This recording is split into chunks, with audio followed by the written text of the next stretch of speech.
It's a real honor to have you guys with me today for my very first throwback day based on my results of the Great Film Throwback Project. I will leave a link to the playlist in regards to figuring out what these 12 movies were going to be.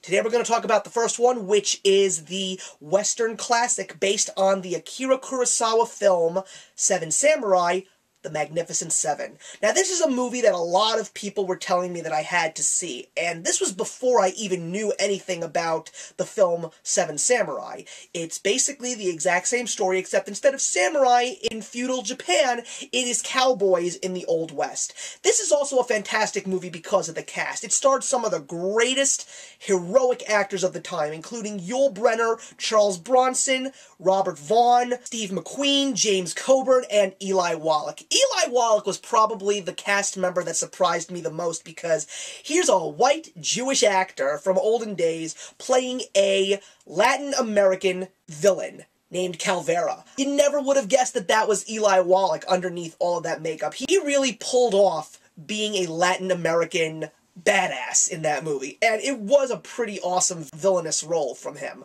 The movie itself is lots of fun. I mean, it's got everything that you want out of a Western, and I will tell you a very interesting fact. I really haven't seen a lot of Westerns in my time, so thanks to this film throwback project, I will have the opportunity to see a lot of them, so this was one of the few I was really excited to see. It was a lot of fun. I mean, it was so great to see all of these amazing actors that I know from my father, and even some that I had seen from movies when they had gotten a little older. I mean, come on, everybody knows Charles Bronson from the Death Wish movies, and I first heard of Robert Vaughn because of Superman 3, but I enjoyed it a lot. However, if there's one thing that I would have to say is I don't think that this movie is as good as Seven Samurai, and quite frankly, I don't even think that Seven Samurai is my favorite because I have seen this story told in various forms, and I would have to say when it comes to Akira Kurosawa's tale, I would have to say that the best version of this was the 2005 anime that was created called Samurai 7.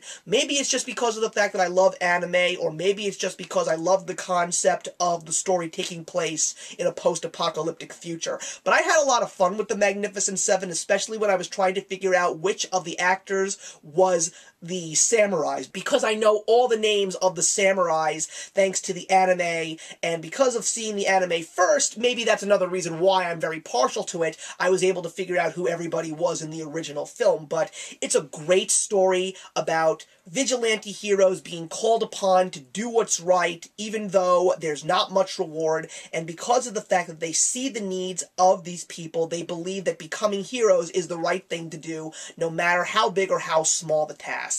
I really would suggest that this is a movie that anybody should see, even if you don't like Westerns. It's just fun, and it's exciting to watch.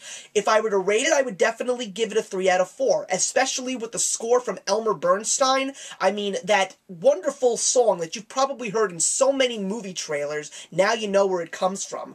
Also, I'm really surprised that this movie even spawned 3 sequels, and also there are rumors that they're going to be redoing The Magnificent Seven, and right now there are rumors that Chris Pratt and Denzel Washington are on board. Who they're going to play, I have no idea, but I would definitely see it because of how much fun I've had with this movie and how much I love the story. So, I would highly recommend that you see The Magnificent Seven. If you have seen it, put your comments in the box below, and I'll see you in the next Great Film Throwback Day. Actions speak louder than words.